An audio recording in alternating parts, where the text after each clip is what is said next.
Né?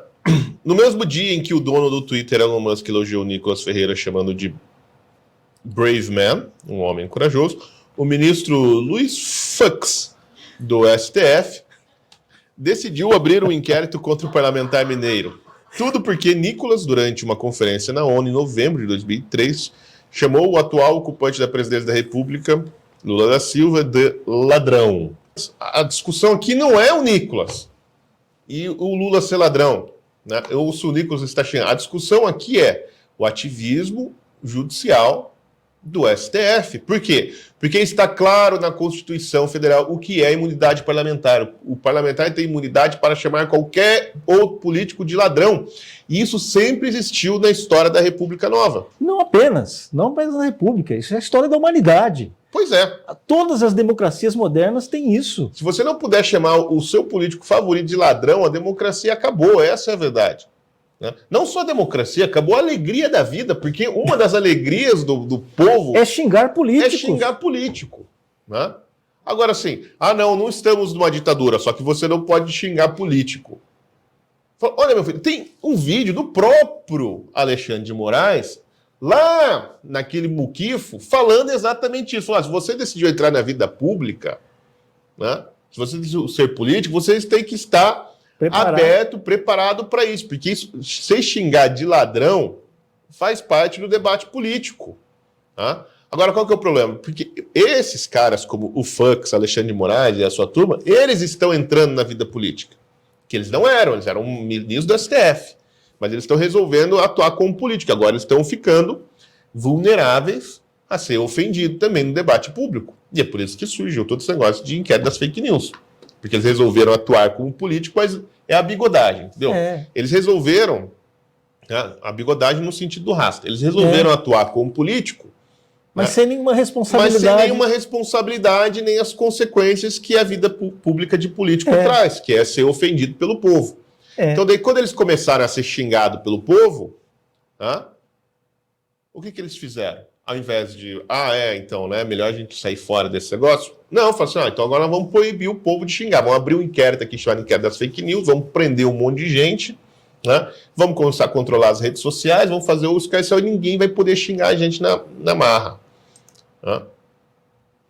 É isso que está acontecendo. Então, de novo, esse assunto do Nicolas é a mesma coisa, é a interferência indevida do STF no debate político. Porque se o Lula não gostou que chame ele de ladrão, ele que xingue o Nicolas de volta.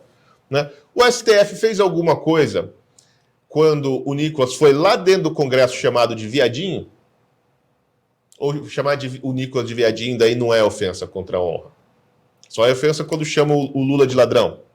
E o Bolsonaro, chamado todos os dias de genocida? De genocida. Exatamente. Então, é óbvio que, veja, o nome disso aqui não é inquérito. O STF não é investigação. O nome disso aqui é coação. O que o Fux está fazendo, né? Por favor, pronuncie corretamente. O que o Fux está fazendo é tentando coagir o Nicolas. Porque ele está, obviamente, amplificando, né? O Nicolas teve 2 milhões de votos, né? O deputado mais votado do Brasil, né? Ouvido lá fora. Né? Tem uma rede, né? Ele faz parte da Network of Political Values, ele faz parte dessa rede que amplifica o que ele diz lá fora, né? E agora ele foi mais amplificado ainda pelo Elon Musk, né? Então assim, virou uma caixa de ressonância mesmo, tudo isso é história, né?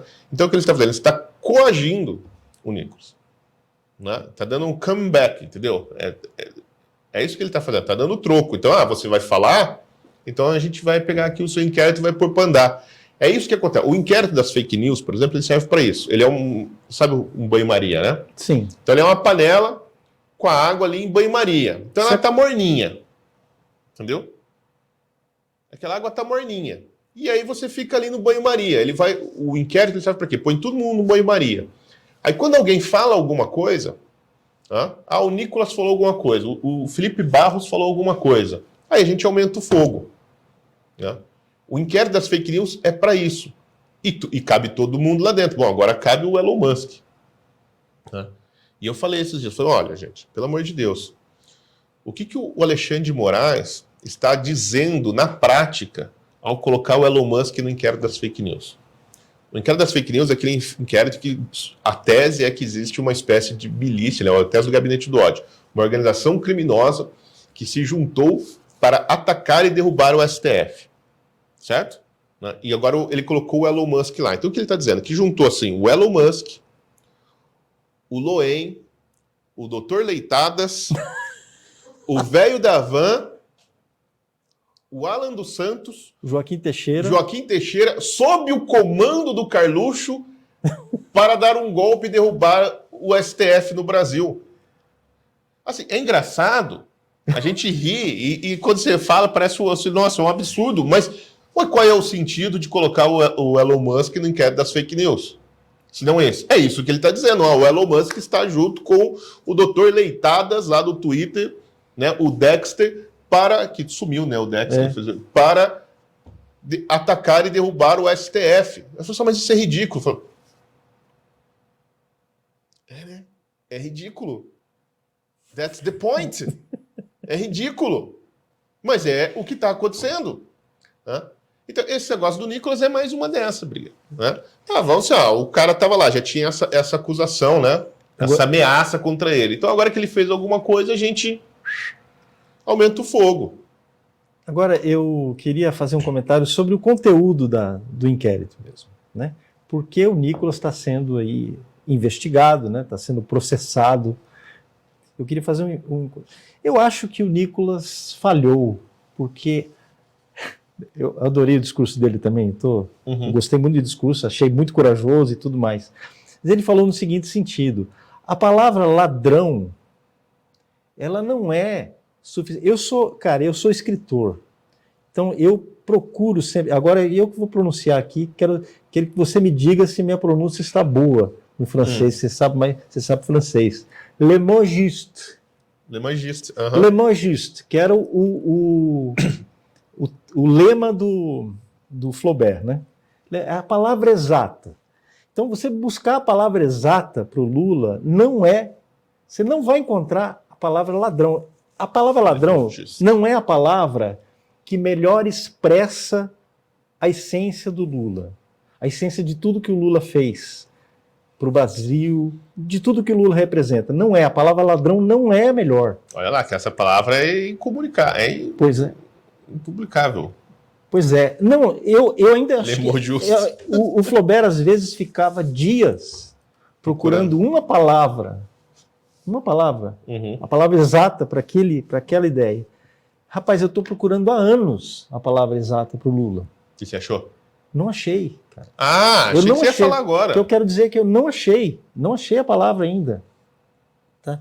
Como é que eu vou definir um cara que foi acusado de ser espião da ditadura militar, cara? Da ditadura militar que ele dizia combater, né? Como é que eu vou ser, que foi chamado pelo Romeu Tuma Júnior, nos 2 livros dele, de espião da polícia militar, dedo duro, né? X9, tá? Todas essas palavras aí estão, mas nenhuma dessas é suficiente. Não. Né? Como é que eu vou falar para o cara que estava no governo quando ocorreram o maior escândalo de corrupção da história do Ocidente? Como é que eu vou dizer isso? Que palavra eu vou usar para definir o sujeito que foi o responsável, não apenas pela fundação do Foro de São Paulo, mas por salvar o movimento comunista na América Latina? O cara cujo governo financiou ditaduras sanguinárias, que estão matando gente. Pega a Venezuela, maioria da população na miséria, 7 milhões de refugiados. Que palavra eu vou usar para definir o sujeito que apoia o regime cubano, aquela tirania, que 80 mil pessoas já morreram fugindo daquela ilha maldita, estão lá no fundo do oceano, tá, para fugir daquela ditadura maldita. Como é que eu vou falar do cara que apoia isso?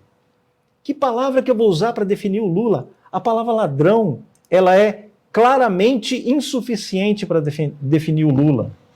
Porque talvez a palavra seja Lula. A palavra seja... Aí, exatamente o que eu estava pensando.